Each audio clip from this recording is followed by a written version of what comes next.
시편 116편 11절에 보시면 이런 말씀이 있습니다. 주께서 생명의 길을 내게 보이시리니 주 앞에는 충만한 기쁨이 있고 주의 오른쪽에는 영원토록 즐거움이 있나이다. 시편 16편 1절에서 다윗은 하나님께 자신을 지켜달라고 고백합니다. 전쟁으로 인한 어려운 지경에 놓여 있었거나 혹은 죽을 고비에 놓여 있을 때 지은 시로 여겨집니다. 다윗은 생명의 위협을 받는 상황 속에서 스스로에게 물었던 질문은 과연 지금 선택한 길이 수월, 파멸을 향하는 길이 아닌지, 후회하지 않는 길이 맞는지를 물었던 것입니다. 사울의 모습을 지켜본 다윗은 사울이 결코 옳은 길을 선택하지 않아 보였기 때문입니다. 사울은 중요한 순간 하나님이 정해주신 길을 선택하지 않고 스스로 결단한 길을 선택했습니다. 사무엘을 기다리지 못하고 스스로 번제를 드렸습니다. 아말렉 족속을 완전히 진멸하지도 않았습니다. 결국 사울은 파멸의 길을 갔기 때문에 다윗은 그렇게 되지 않기를 지금 기도하고 이 시편을 지은 것입니다. 여러분은 후회하지 않는 길을 선택하셨습니까? 우리가 살아간다는 것은 선택한다는 것을 의미합니다. 우리는 살아가면서 끊임없는 선택을 되풀이합니다. 오늘 본문에는 이런 영원한 운명의 길에 서서 그릇된 선택의 결정을 내렸던 한 사람의 이야기가 기록되고 있습니다. 빌라도의 선택입니다. 오늘 본문 12절에 보시면 그는 재판석 자리에 와서 재판관의 자리에 서 있으면서도 이렇게 말합니다. 너희들이 유대인들의 왕이라고 하는 이 자를 내가 어떻게 하랴? 내가 이 사람을 어떻게 할 것인가? 같은 본문이 마태복음에는 이렇게 기록되고 있습니다. 그리스도라 하는 예수를 내가 어떻게 하랴? 우리는 결론을 다 알고 있습니다. 빌라도는 그리스도를 십자가에 내어주기로 결정했습니다. 바로 빌라도의 이런 선택과 결정 때문에 기독교 역사를 통해서 이 사람은 크리스찬의 입술에서 영원히 비극적으로 이야기되는 인물이 되었습니다. 빌라도의 선택, 어떤 선택이었습니까? 첫째로 그의 선택은 군중 심리적인 선택이었습니다.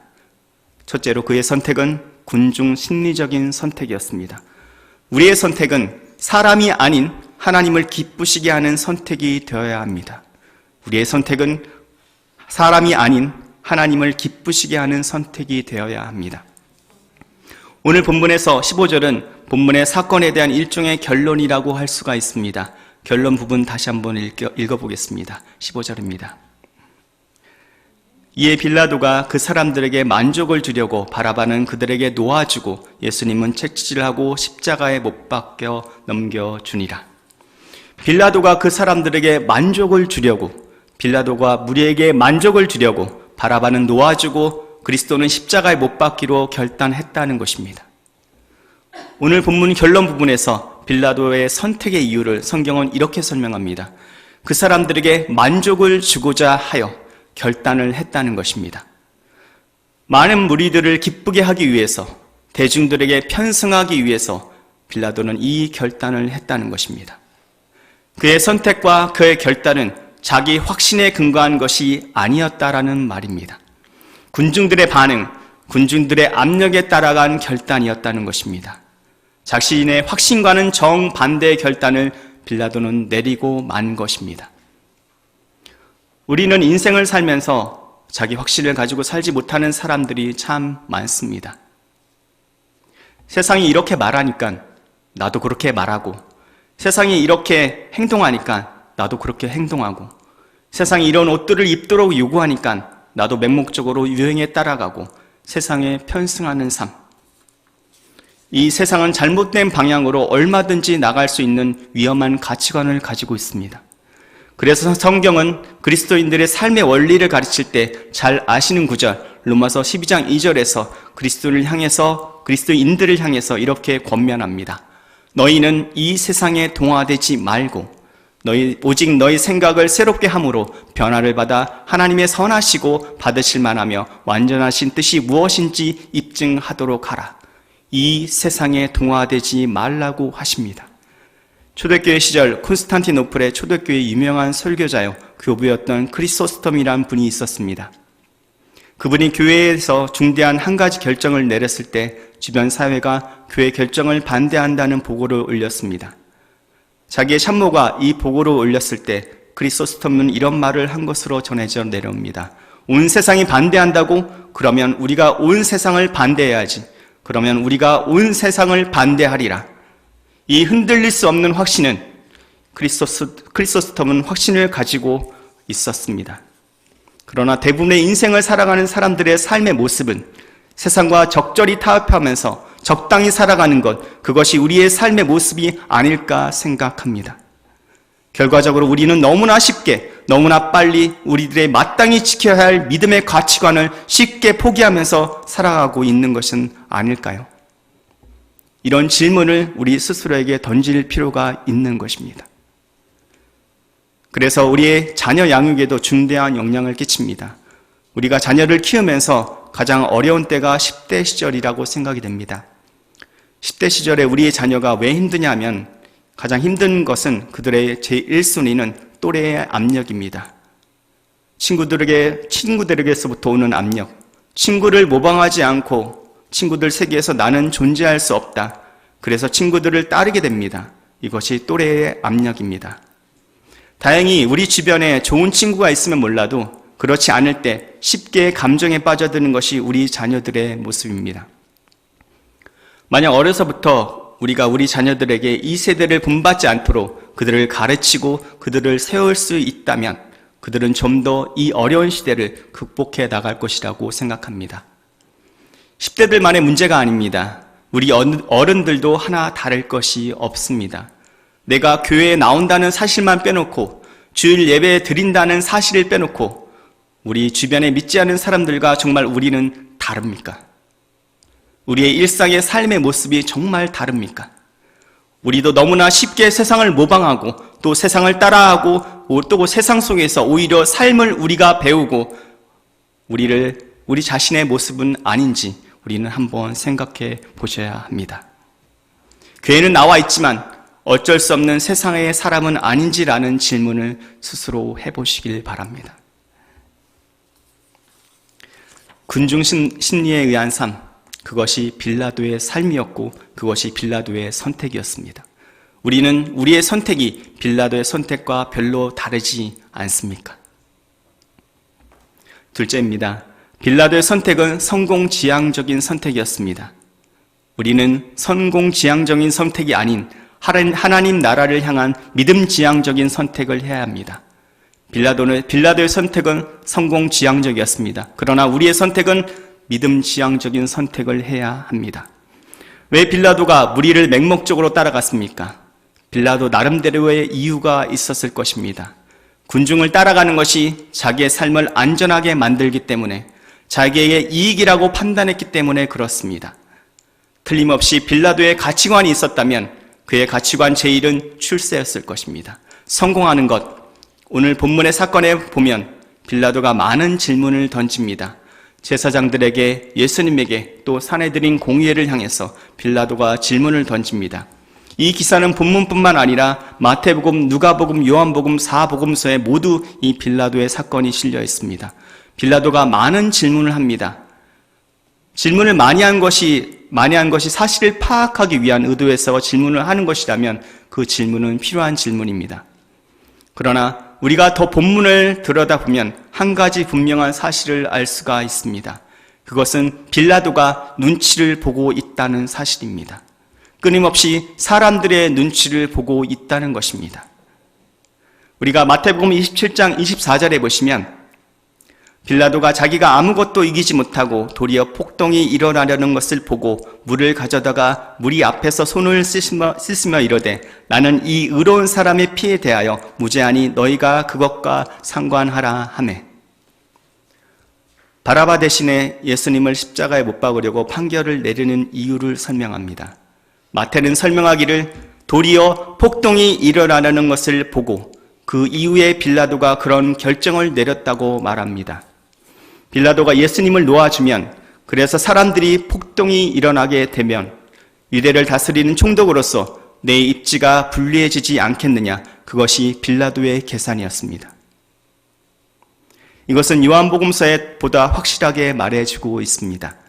요한복음 19장 12절 한번 찾아보시겠습니다. 요한복음 19장 12절 한번 찾아보시겠습니다.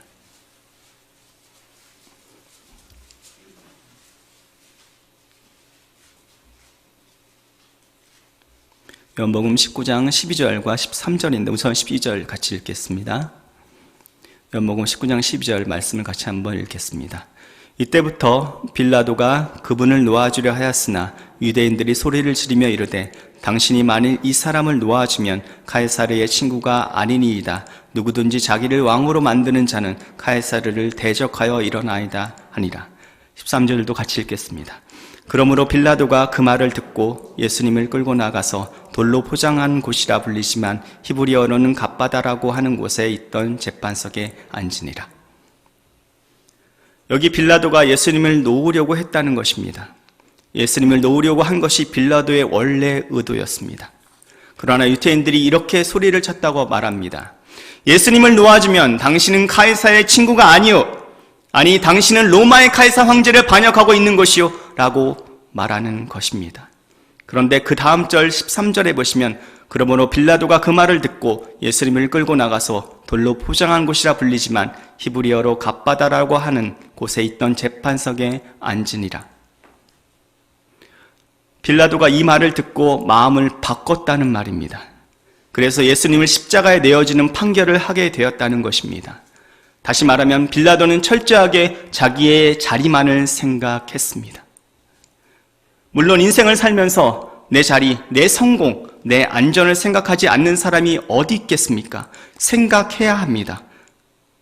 그러나 그보다 더 중요한 것이 있어야 합니다. 우리가 결정할 때 이것이 정당한 결정일까? 이것이 나에게 얼마나 유리하게 하느냐 못지않게 중요한 것은 이것이 정당한 행동이냐 하는 이 말입니다. 하나님 기뻐하신가? 이런 물음이 있어야 합니다. 나를 유리하게 한다고 하니까, 나를 출세시킨다고 하니까 출세를 위해서, 성공을 위해서 무엇이든 할 수가 있었던 사람, 그 사람이 바로 빌라도였습니다. 그것은 역사를 통해서도 검증될 수가 있습니다. 빌라도는 유대 땅의 제5대 총독이었습니다. 로마에서 파견된 5번째 총독이었습니다.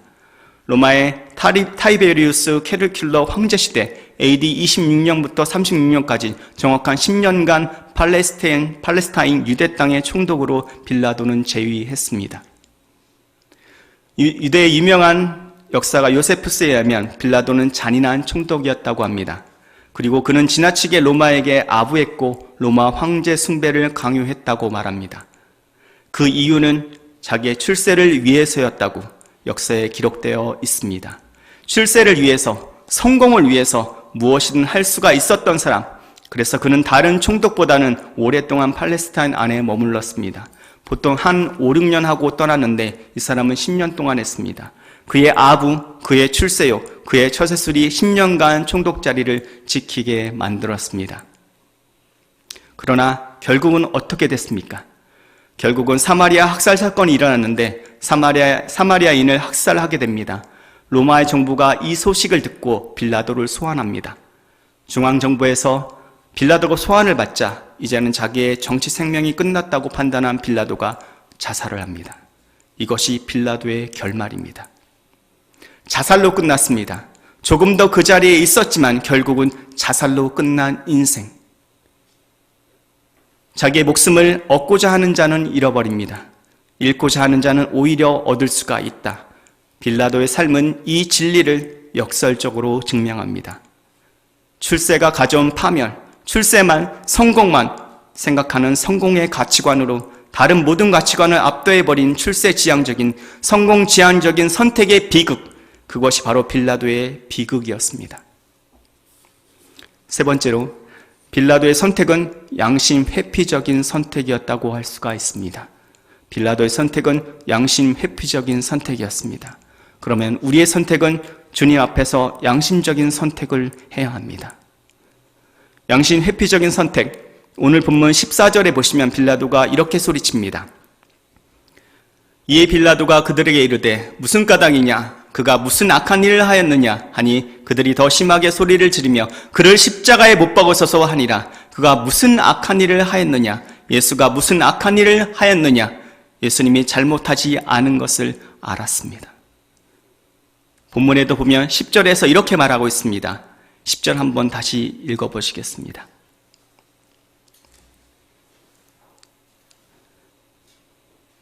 10절에 이는 수 제사장들이 시기로 인해 그분을 넘겨줄 줄을 그가 알았기 때문이더라. 대제사장이 예수님을 시기해서 예수님의 인기가 높아지고 같은 종교인으로서 대제사장들은 자기들의 자리가 좁아진다고 느꼈습니다. 그래서 그들은 예수님을 코너로 몰아갖고 십자가에 죽이기로 결정했습니다. 그리고 빌라도에게 압력을 가한 것입니다. 예수님의 무죄를 빌라도는 알았습니다. 흥미로운 것은 마태복음 27장의 기사에 보시면 빌라도 총독이 재판 중에 메모 하나가 올라옵니다. 빌라도의 아내가 보낸 메시지입니다. 사람을 통해서 빌라도의 아내가 메시지를 전했다고 기록합니다. 내용은 이런 내용입니다. 그 올바른 사람에게 아무 일도 하지 마소서. 그 사람은 올바른 사람입니다. 내 꿈자리가 이상해요. 빌라도의 아내가 무슨 꿈을 꾼 모양입니다. 아무래도 그 올바른 사람에게 당신이 관여하지 마세요. 라는 메시지였습니다. 누가복음의 기사도 같은 내용을 말합니다. 우리가 누가복음 23장에 읽어보시면 20절 이하에 빌라도는 부단히 예수님을 놓아주고자 애를 씁니다. 3번씩이나 빌라도는 노력합니다. 그러나 빌라도는 끝내 예수님을 십자가에 내어주기로 판결합니다. 빌라도는 예수님이 무죄하다는 확신을 가지고 있으면서도 자기의 확신과는 정반대의 결단을 내리고 말았습니다. 자기 양심을 배반하는, 양심을 거스리는 결단을 내린 것입니다. 그는 자기의 양심을 따라갈 수 있는 용기가 부족했던 사람입니다. 양심이란 무엇입니까? 도스토옙스키는 이렇게 말합니다. 양심이란 우리 인간의 내면의 존재 속에 신이 주신 목소리다. 우리 내면 안에 신의 목소리, 신이 주신 목소리, 빌라도의 양심은 소리치고 있었을 것입니다. 그 사람은 무죄야! 아니, 빌라도의 양심이 이렇게 소리치고 있을지도 모릅니다. 그는 그리스도일지도 몰라. 그는 그리스도일지도 몰라. 인류의 구세일지도 몰라. 마태복음은 이렇게 소리쳤습니다. 이 그리스도라 하는 예수를 내가 어떻게 하랴. 양심은 그리스도의 무죄를, 그리스도의 정당성을, 그리스도가 구세주이심을 증거하고 있었습니다. 그러나 빌라도는 자기 양심과 정반대되는 행동을 합니다. 그리고 예수님을 십자가에 내어주기로 결정합니다. 마태복음 27장의 기사에 보시면 이 결정 직후에 대야에 물을 가져다가 빌라도는 손을 씻습니다. 손을 씻는 빌라도의 심리는 무엇입니까? 나는 직접적인 책임은 없어. 나는 이 사람을 죽이고 싶지 않았단 말이야. 라는 뜻으로 손을 씻습니다. 한 화가가 빌라도의 그림을 그리면서 지옥에서 대야를 갖다 놓고 손을 씻고 있는 빌라도의 모습을 그리고 있습니다. 그는 지옥에서도 지금도 손을 씻고 있을지도 모릅니다. 나는 죽이고 싶지 않았어. 나는 예수님을 죽이고 싶지 않았단 말이야. 그렇지만 너는 비겁자야. 너는 내 양심을 거스렸어. 너는 내 양심에 불순종했잖아. 너는 하나님의 음성을 거스렸단 말이야. 우리가 우리의 내면의 양심을 따라간다는 것, 하나님의 음성을 순종한다는 것, 그리고 자기 확신에 따라서 하나님이 주신 내 삶의 길을 걸어간다는 것, 이것은 얼마나 중요한 것입니까? 일제 말기에 이 땅에 살았던 크리스찬 지성인 시인 윤동주 시인이 심정이 그러했을 것입니다. 죽는 날까지 하늘을 우러러 한 점 부끄러움이 없기를 잎새이는 바람에도 나는 괴로워했다. 별을 노래하는 마음으로 모든 죽어가는 것을 사랑해야지. 그리고 그 다음 제가 좋아하는 19절입니다. 그리고 나한테 주어진 길을 걸어가야 하겠다. 세상이 뭐라고 해도 하나님이 내게 주신 양심을 따라서 내가 걸어가야 할 내 인생의 길을 나는 묵묵히 걸어가야 한다. 이것이 나에게 어떤 손해를 주어도 이것이 나에게 출세를 보장하지 않아도 나는 올바른 길을 내가 마땅히 걸어야 할 그 길을 걸어가야 하겠다. 그러나 그렇게 사는 사람들이 얼마나 됩니까? 그리스도인들 가운데 얼마나 되겠습니까? 지금으로부터 22년 전 1999년 6월경입니다. 미국 신문 US 투데이지에 실린 기사가 있었습니다. 더 내셔널 토픽 뉴스에 실린 기사입니다. 17 years old last word inspired older Christians. 17살 먹은 소년의 마지막 말이 그리스도인을 감동시키고 있다라는 기사입니다. 1999년 4월 20일 미국 콜로라도주 덴버의 남서쪽 리틀턴이란 지역에 3만 5천 명이 살고 있는 지역입니다. 이 작고 평화로운 도시 콜럼바인 고등학교에서 총기 난사 사건이 일어났던 사건입니다. 한국의 모든 신문 TV에서 보도되었습니다. 학생 25명, 용의자 2명이 총기 난사 사고로 학교에서 피투성이가 되어 죽어간 사건입니다. 학교 내 블랑서클 집단이었던 트렌치코트 마피아 단원 학생 둘이 친구들에게 대한 복수로 빚은 사건이었습니다. 2명의 범인 중에 한 사람이 캐시 버넬이라는 17살 먹은 소녀 앞에 총을 겨누고 이런 질문을 던졌다고 합니다. Do you believe in God? 너는 하나님을 믿느냐? 안 믿는다면 살아날 수 있었던 이 상황 속에서 이 소녀는 침착하게 Yes, I believe in God. 그래, 나는 하나님을 믿어. 범인은 총뿌리를 더 가까이 겨누면서 신경질적으로 소리를 쳤답니다. There is no God. 하나님은 없단 말이야. 캐시는 침착하게 말합니다. Yes, there is God. 하나님은 살아계셔. And you need to follow His path, His way. 당신도 하나님의 길을 따라가야 해.